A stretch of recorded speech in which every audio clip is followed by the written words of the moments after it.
কিভাবে chair up করব?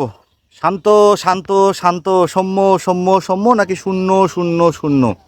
বাংলাদেশ তো ভাইয়া জিতে গেছে। আর বাংলাদেশ যে ভাইয়া জিতে গেছে, জিতে যাওয়ার পর আর কি কোনো কথা থাকে? জয়ের পর কি আর কোনো কথা আছে? থাকে ভাইয়া।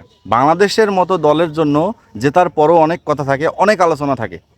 আচ্ছা ভাইয়া, বাংলাদেশে তো হার্টের রুগীর কোনো অভাব নাই, সেই সাথে সুগার লেভেল লো, সুগার লেভেল হাই, হাত পা ঠান্ডা হওয়া, হ্যাঁ, মাথা ঘোরা, হ্যাঁ, হঠাৎ টেনশনে বমি বমি ভাব হওয়া, এমন রুগীর কিন্তু বাংলাদেশের অভাব নাই। তো এখন আমার প্রশ্ন হচ্ছে, বাংলাদেশ দলের খেলা এইসব এইসব মানুষ কি দেখে? তবে যদি কেউ দেখেন ভাই, এই ধরনের লোকজন যদি বাংলাদেশ দলের খেলা দেখেন, আমি পার্সোনালি অনুরোধ করতেছি ভাইয়া, আপনারা এই বাংলাদেশের খেলা এইভাবে দেখিয়েন না। বাংলাদেশের খেলা যদি বাংলাদেশ কেনিয়ার সাথে খেলে, উগান্ডার সাথে খেলে, তখন একটু দেখিয়েন। কিন্তু ভাইয়া এইভাবে এইভাবে এই যে শ্রীলঙ্কার সাথে যে ম্যাচটা আজকে জিতলো এবং যেভাবে ম্যাচটা হইলো, এই রকম ম্যাচ ভাইয়া আপনারা দেখিয়েন না। তাহলে আপনারা নির্ঘাত হয় সুগার লেভেল হাই হয়ে যাবে, ব্লাড প্রেশার বাড়ে যাবে, হয় মাথা ঘুরে আপনার থাম করে পড়ে যাবেন, আর না হলে স্টক হয়ে ওখানেই শেষ। আজকের ব্যাপারটা তেমনই দাঁড়াইছিল। আচ্ছা ভাইয়া, 125টা রান, এত সুন্দর বোলিং করে শুরু করলো, এত সুন্দর বোলিং করলে আপনারা ম্যাচটা শুরু করলেন, খুবই ভালো লাগলো। খুব আনন্দের সাথে ভাইয়া টিভির সামনে বসে বাকি খেলাটা দেখব, এমন একটা মানে সিচুয়েশনে যখন খেলাটা দেখা শুরু করলাম। ভাইয়া ভাইয়া সুমাইয়া তো না, এখন তো আপনার নাম আরও ডিমোনেশন হয়ে শূন্য সরকার হয়ে গেছে ভাইয়া। আপনি তখন শূন্য সরকার, মানে ডাকহাঁস পাতিহাঁস বাদ দিয়ে আপনি এখন এমন ডাক মারা শুরু করছেন, আপনি এখন শূন্য সরকার হয়ে গেছেন। শূন্য সরকার একদম দ্বিতীয় বলেই পকত করে পট করে আউট হয়ে চলে গেল। আচ্ছা ভাইয়া রে, তোদেরকে নিয়ে আর কত ভিডিও সাংবাদিকরা করতে পারে, তোদেরকে নিয়ে কত ইউটিউবার আর ভিডিও করতে পারে, তোদেরকে নিয়ে আমার মতো ক্রিকেট ফ্যান, ক্রিকেট বাঙালি যারা আছে, আবেগী যে বাঙালিগুলো আছে, তারা আবার কত ক্রিকেট মানে ভিডিও করতে পারে। তোদেরকে নিয়ে আর কত কোচ রাখা যাবে, তোদেরকে আর কত সুযোগ সুবিধা দিলে তোরা ভাইয়া ভালো খেলবি। 125টা রান ভাইয়া রে, 125টা রান, 120 বলের খেলা। 5টা তো ওয়াইডে দিবে, 5টা ওয়াইড দিবে, 5টা বাইরান দিবে, বাউন্ডারি তো হবে।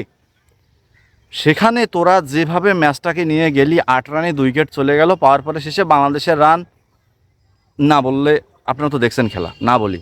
এখন কথা হচ্ছে বাংলাদেশের টপ 3 যাদেরকে নিয়ে কথা হচ্ছিল, যাদেরকে নিয়ে কথা মানে চলতেছিল আলোচনায়, সমালোচনা আলোচনা মানে তুখুর চলতেছিল, এবং সেই সাথে বলা হয়েছিল যে শান্ত, লিটন, তারপরে কি আমাদের সৌম্য মানে সুমাইয়া সরকার, তানজিদ হাসান তামিম, যে টপ 4-এ 4জন আছে, এরাই তো আমাদের ডেঞ্জারাস জন।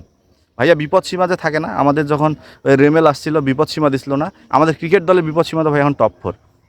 আমার মনে হয় এখন বাংলাদেশের মাহমুদুল্লাহ রিয়াদকে ওপেন করা দরকার, রিশাদ হোসেনকে ওপেন করা দরকার, তানজিদ হাসান সাকিবকে ওপেন করা দরকার, এবং মুস্তাফিজকে মানে টপ অর্ডারে নিয়ে যাওয়া দরকার। কারণ এরা যেভাবে খেলতেছে, এদের যেভাবে খেলার ধরন, লো স্কোরিং ম্যাচ কীভাবে খেলতে হয়, হাই স্কোরিং ম্যাচ কীভাবে খেলতে হয়, আমাদের যে মেন্টালিটি, আমাদের যে বাংলাদেশ টিমের মেন্টালিটি, এটা আমাদের নাই ভাইয়া, কোনোভাবেই নাই। এবং কোনোভাবেই এদেরকে ক্রিকেটার যে এদের বলা যাবে কীভাবে?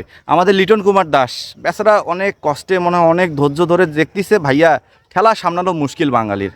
আজকে যদি আমি এই ম্যাচটাতে যদি 0 রানে আউট হইতাম ভাইয়া, তাহলে আজকে তো মনে হয় আমার দিনাজপুরের বাড়িটাও মনে হয় আজকে বিলীন হয়ে যাবে।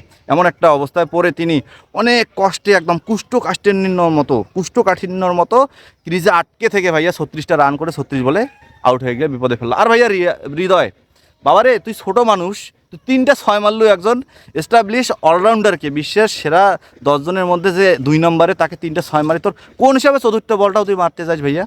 গিয়ে তো ম্যাচটাকে পুরো একদম ডুবাই দিয়ে যাইতেছিলি। শেষ দিকে আসলো আমাদের জান প্রাণের প্রাণ নাম্বার 1 অলরাউন্ডার সাকিব আল হাসান। হ্যাঁ, সে ক্রিজে আসলো, সে এসে একদম মানে এমনভাবে দাঁড়াইছে, আমরা দেখবেন যে প্রথম যদি কোনো লোক ক্রিকেট জানে না, কিন্তু তাকেও অনেক সময় পাড়ার ক্রিকেটে আমরা খেলা নিয়ে নেই, টিমে নিয়ে নেই, কিন্তু তাকে নাংটি খিচে ব্যাটিংয়ে নামিয়ে দেওয়া হয়েছে। সে কী করলো, সে মানে তার ব্যাটিং দেখে আমরা হাসবো, সে কীভাবে ব্যাটিং করে। সাকিব আল হাসানের ব্যাটিংটা দেখে আমার কাছে ঠিক ভাইয়া তেমনই হাসি পাইছে। তিনি যে এত বড় প্রেশারে নামলো, 5টা উইকেট যে চলে গেল, আমাদের রান রেট যে একদম কোনো সমস্যা নাই, এখানে বলে রান করলে হবে, সেইভাবে খেললেই হয়।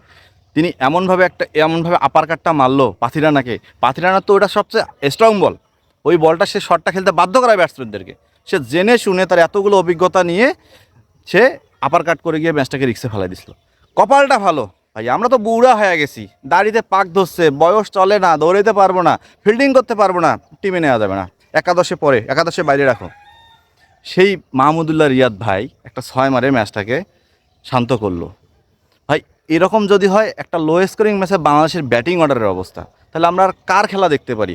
আর কোন খেলাটা দেখতে পারি আপনাদের ভাইয়া? 200 রান টার্গেট হলে তো প্রথম দিকে যেভাবে দুই সাকিব মিলে পাওয়ার প্লেতে একদম পাড়াও পাড়াও করে রানটা দিছে, সেই সাথে মুস্তাফিজ তাসকিন যদি না আসতো তাহলে তো রান তো 200 হয়ে যেত ভাইয়া।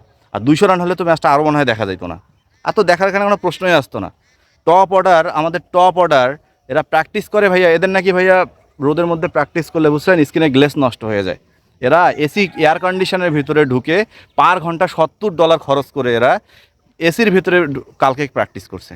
তাও আবার 6 জন, বাকিগুলো রিল্যাক্স মুডে ঘুমাইছে। সৌম্য সরকার প্র্যাকটিস করে নাই ভাইয়া, কারণ সে তো জানে কোনো না কোনোভাবে বাংলাদেশ দল আমার আমার বাপের হোটেল, বাংলাদেশ দল শূন্য সরকারের বাপের হোটেল।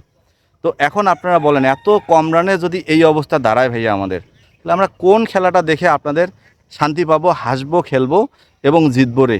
তারপরেও ম্যাচটা জিতছি, এটাই একটা সান্ত্বনা যে জয় নামের শব্দটা টি-20 ওয়ার্ল্ড কাপে আমাদের ভিতরে আসছে। নিউজিল্যান্ডের মতো কোনো অঘটন আমরা ঘটাইলাম না, পাকিস্তানের মতো কোনো অঘটন ঘটাইলাম না। রান আউটে যারা দেখছেন চ্যানেলটা সাবস্ক্রাইব করবেন।